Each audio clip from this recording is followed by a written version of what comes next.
A woman just went to the bathroom, but somehow ended up traveling back to ancient times, only to be greeted by a deadly threat.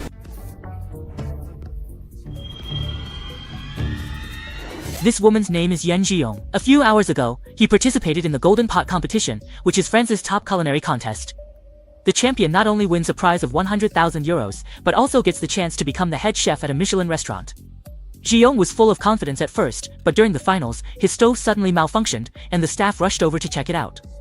At this point, the competition had already entered the countdown, and Zhiyong quickly glanced around. He spotted straw, grabbed it, set it on fire, and began roasting venison. This violated competition rules, and staff rushed to stop him, but Zhiyong said, "Nothing is worse than serving an unfinished dish." He remained calm. Finally, he finished the dish at the very last second. The judges went around tasting each contestant's creation. Some had mismatched pairings, others were a bit undercooked. When it was Zhiyong's turn, the judges finally broke into satisfied smiles. This dish was the favorite of King Yanxi, an ancient Korean monarch, who was said to be both a tyrant and a gourmet. Zhiyong used red ginseng and raspberries to make the sauce, and added soybean paste and straw-fired open flame to remove the gamey taste from the venison. Judges praised the dish. Zhiyong won the cooking competition easily. After the contest, he prepared to return to Korea. His father reminded him to bring back an ancient book. Everything went smoothly, but on the plane, the man next to him spilled coffee on Zhiyong. He found the ancient book in his satchel wet, so he hurried to the restroom. Zhiyong took out the book and discovered its title was On Wangyun Road, there was a finely decorated bathroom. He flipped through the book and found that it was recipes. But strangely, the pages torn out, and he could see, still committing. Zhiyong was about to close the book when he noticed passage on the first page.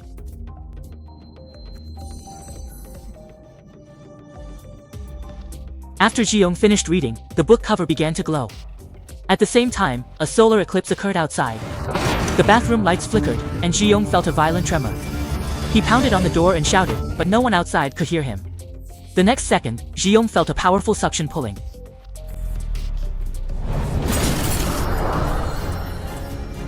Zhiyong traveled through time. He fell into a forest, where a net wrapped around him, trapping him and suspending him from a tree. Meanwhile, in royal palace of ancient Korea, a ceremony was being held according to old traditions, but King Yan Shijuan had left palace hunting. When Queen Dowager found out, she raged.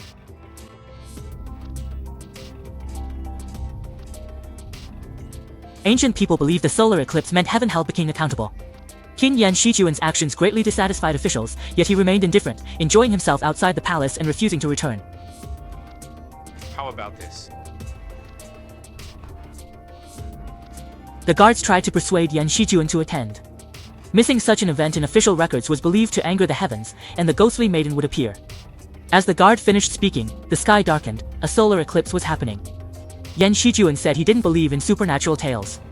A fox ran by.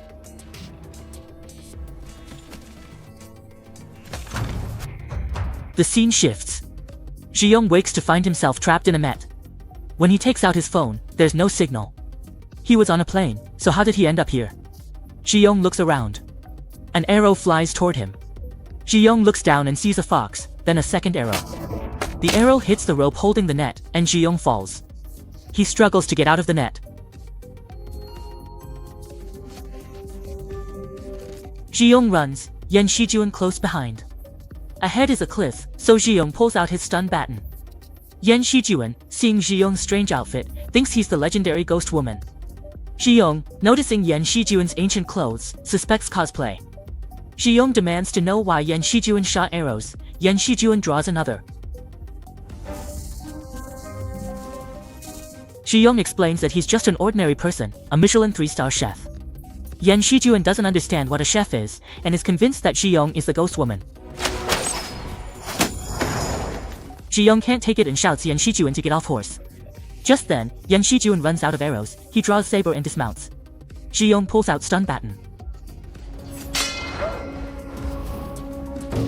Realizing the ghost woman isn't scary, Yan Shijuan approaches Zhiyong with his saber. As they reach the cliff's edge, an arrow from the shadows hits Yan Shijuan in the chest. When he wakes up again, Zhiyong finds himself and Yan Shijuan lying on the riverbank. At first, he thought the other guy was just role-playing, but after checking the wound and seeing real blood, Zhiyong couldn't just leave him to die. He took off his scarf to bandage Yan Shijuan's wound, then started searching Yan Shijuan for a phone, hoping to call the police. Just then, Yan Shijuan woke up. He pressed a dagger against Ji-young, convinced that Ji-young was a traitor. You thought you could just eat it, huh? Yan Shijuan, seeing his wound, grew more suspicious of Ji-young's intentions. Seizing the moment, Ji-young snatched the dagger, displaying his top-notch knife skills as a Michelin 3-star chef. Dazzled, Yan Shijuan tried to reclaim the poisonous hand.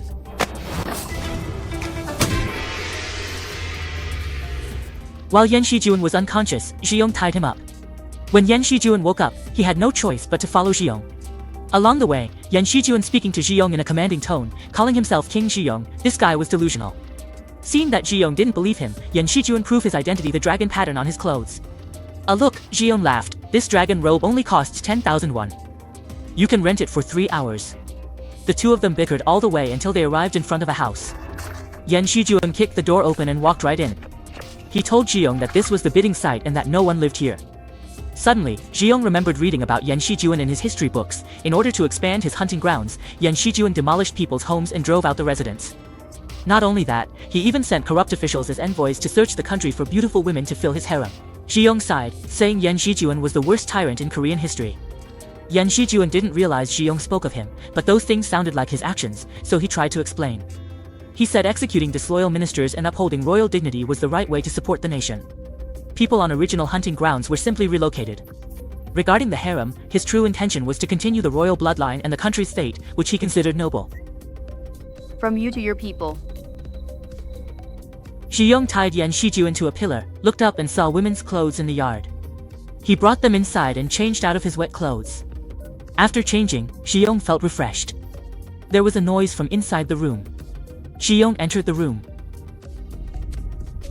But let the customer. Ji-young explained that he'd been calling for a long time and no one answered. He thought empty. Hearing this, the girl told Ji-young to keep his voice down. This is the king's hunting ground. Ji-young felt a bit overwhelmed. What year is it now?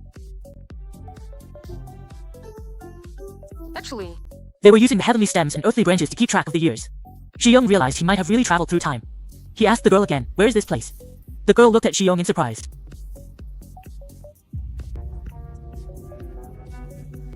Ji-young still couldn't believe it, so he asked the girl, where's the supermarket or convenience store? The girl had no idea what those were. Ji-young forced to calm down and sort. She decided to go near the cliff to retrieve her satchel and then call the police. But before that, she needed to eat. When the girl heard Ji-young hungry, she immediately took out her treasured vegetables. Ji-young decided to show off. wait, you don't know how to do it? The meal was ready quickly, and Ji-young remembered the butter and hot sauce in his pocket. He mixed them into the rice.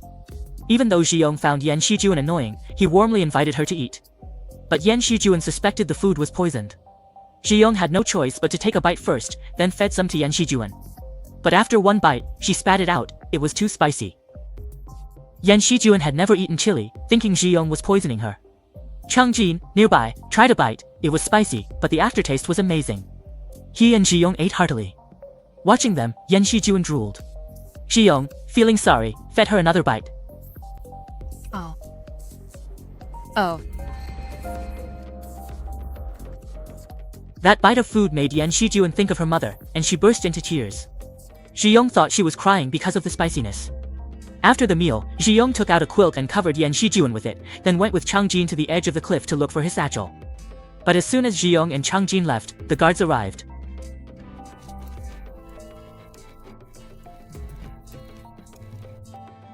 Yan Shijuan changed clothes, ordered the house burned, began searching for Ji-young. Ji-young and Changjin were washing hair when they saw bright lights. Ji-young stood up, shouting excitedly.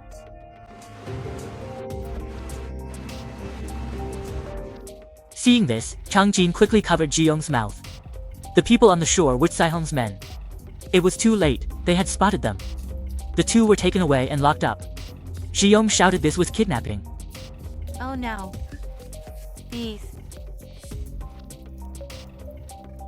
These women were captured and brought here because of Kaihong. Ji-young looked at their clothes and finally believed she had traveled through time. Women were taken to courtyard and divided into two groups based on looks and age.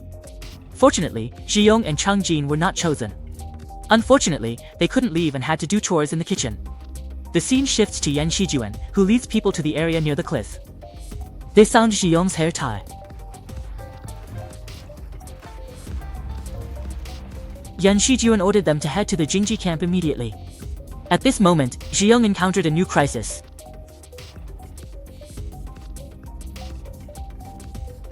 Zhiyong argued his case, insisting that since Kaiheng wasn't chosen, they should be allowed to go home. The steward, however, said that without permission, no one was allowed to leave. But, if they cooked a good meal, he might reconsider. Zhiyong asked about the visiting distinguished guest, how old they were and what kind of food they liked, but the steward didn't know. Just then, the master, who had been observing from the side, walked over. He took Zhiyong outside and told him that the important guest was the Ren father and son, who wielded immense power. Ren Ruihong and his son, Ren Songzai, son of the Gongchao adjudicator, serve in the capital court, referring to his wife.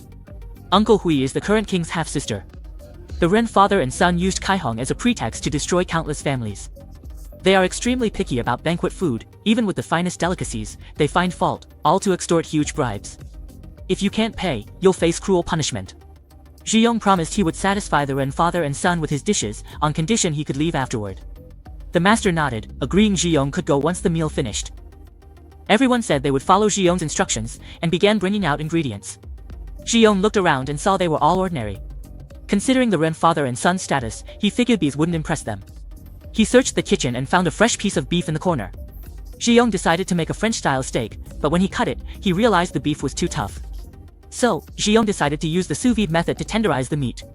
First, he found a brush and coated it with oil. Then he wrapped the sliced beef with kelp, and wrapped the oiled brush around the outside of the kelp. After everything was wrapped up, he tied it tightly with string and placed it in water at about 55 degrees Celsius to cook for a long time. This method makes the beef tender and gives it an enticing aroma. After preparing the beef, Zhiyong directed everyone to ready various seasonings. Some needed stir-frying, others grinding. Meanwhile, the Ren father and son arrived at the mansion. This household was also run by a father and son, Hong Jingda and Hong Yanxiu. The Ren father and son came with sights set on Hong Jingda's granddaughter, Mei Xiang, as their rainbow target. They inspected the rainbow of girls, shaking their heads. Take a guess. Come on. Hong Yanxiu said he had never heard of such a girl, and the reason she was so calm was because he had already arranged for his daughter Mei Xiang to escape. Ren Songzai cut straight to the point and asked Hong Yanxiu why he didn't offer up his own daughter. Hong Jingda was about to lose his temper when Hong Yanxiu quickly smoothed things over, saying they could talk after dinner. But as soon as the steak was served, the Ren father and son lost it. Still giving it your all. How does it feel in your chest? Didn't you get hit? The Ren family father and son looked down on the Hong family, thinking it was disgraceful that they would serve such meager food to their guests. Hong Jingda and Hong Yanxiu hurried to smooth things over with kind words, but the Ren father and son wouldn't let it go. Hong Yanxiu decided to make Zhiyong and the others scapegoats. He ordered that Zhiyong and his group be brought forward, saying they would be severely punished. Everyone knelt down and begged for mercy. Zhiyong glanced around and noticed that the beef hadn't even been touched. Otherwise, you simply won't have a chance. Leaky faucet. Otherwise, Hong Kong still fighting. The world actually does exist. The messenger was surprised at Zhiyong's boldness. He ordered his men to bring Mei Xiang up. The messenger said that if the food was as delicious as Zhiyong claimed, they would leave peacefully. Otherwise, they would take Mei Xiang away. He took out the rainbow badge. Hong Jingda was furious to see his granddaughter captured, but he couldn't defy the king's orders. Finally, father and son picked up their chopsticks.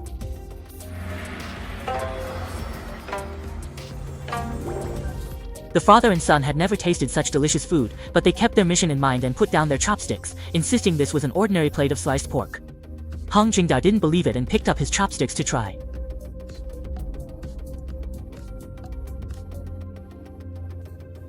Hong Jingda picked up a knife, wanting to kill the Ren father and son.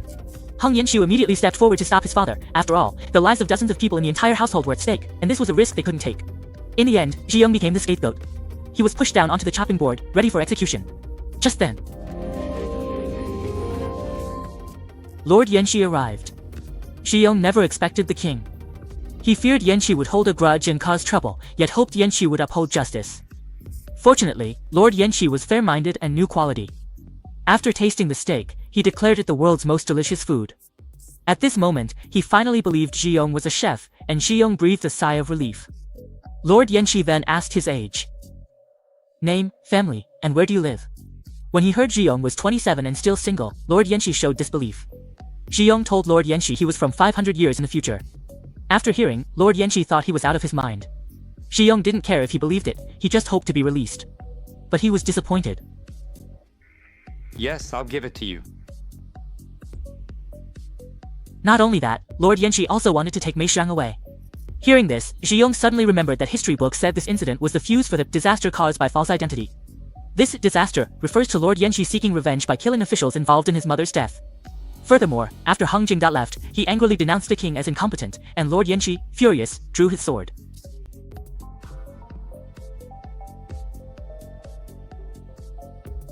Only then did Hung Jingda realize Lord Yanqi's actions avenged his mother. He hoped Lord Yanqi would kill him, but Yanqi exiled him to Xianjing's remote northernmost region. After dealing with Hung Jingda, Lord Yanqi told his people to release the rainbow women captured by Song Zai, as well as Hung Jingda's granddaughter. Originally, the rainbow women were an excuse. Now that Hung Jingda was exiled, his granddaughter would become a government slave, so there was no need to implicate anyone. Alright, Xiao Na. Yan Shijun thinks that such a small matter isn't enough to arouse the other party's suspicion. Late at night, while Yan Shijun is drinking alone, Song Zai comes to report that Ji Yong and Chang Jin have escaped. It turns out that Hong Yanqiu let Ji Yong and Chang Jin go because he believes he should keep his promise to Ji Yong. After escaping, Ji Yong and Chang Jin decide to look for the satchel near the cliff. On the way, Ji Yong learns that Chang Jin's father was framed.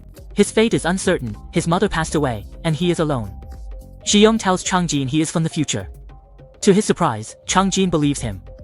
Soon, the two arrive at the cliff. Chang Jin holds a lantern while Ji Yong lies at the cliff's edge to look down. Ji Yong was terrified. He hurriedly explained he was looking for his bag, saying it was important. Yan Shijun ordered the retrieval of the bag from the cliff bottom. Ji Yong overjoyed, but what he didn't expect was Yan Shijun believed Ji Yong had no reason to run.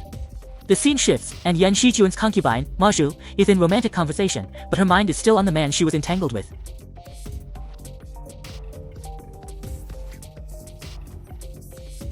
Mo Zhu thought Yan Shijun brought back Mei Xiang and intended to torture her to death. However, when he went out to greet her, he found Yan Shijun brought back Shi Yong. He was surprised to hear the woman was Mo Zhu. Mo Zhu. He thought Yan Shijun liked Ji Yong and teach her properly, but Yan Shijun refused. He arranged for Ji Yong